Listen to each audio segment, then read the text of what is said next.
In today's video, I'm going to show you how to create a Microsoft account step by step. This is perfect if you want to use Outlook, OneDrive, Microsoft Office, Xbox, or any of the other Microsoft services that require a free account. You can either use your existing Gmail or Yahoo email address, or create a brand new Outlook email during the setup. If this video helps you, make sure to hit the like button and subscribe for more simple tech tutorials. Alright, let's get started. First, open your browser and go to signup.live.com.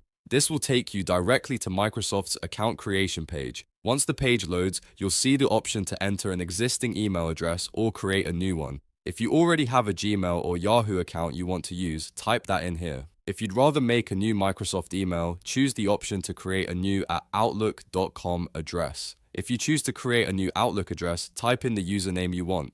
Microsoft will check if that email name is available. If it is, you can continue.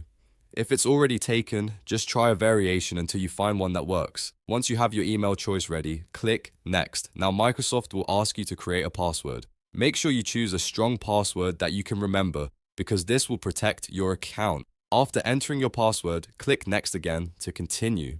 At this point, Microsoft may ask you to verify your email address with a code.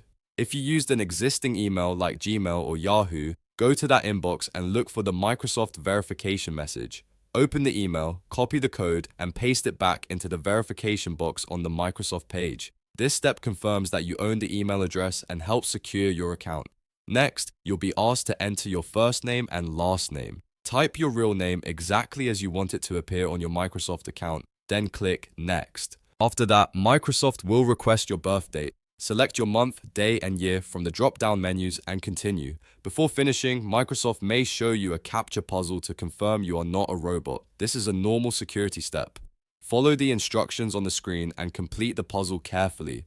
If it doesn't work the first time, just try again until the verification is accepted. Once all the steps are completed, your Microsoft account will be created successfully. From there, you can start using your new account to sign in to Microsoft apps, store files in OneDrive, send emails through Outlook, or access other Microsoft services. And that's it. You now know how to create a Microsoft account using either an existing email or a new Outlook address. If this tutorial was helpful, please give it a like, subscribe to the channel, and turn on notifications so you don't miss the next one. Thanks for watching, and I'll see you in the next video.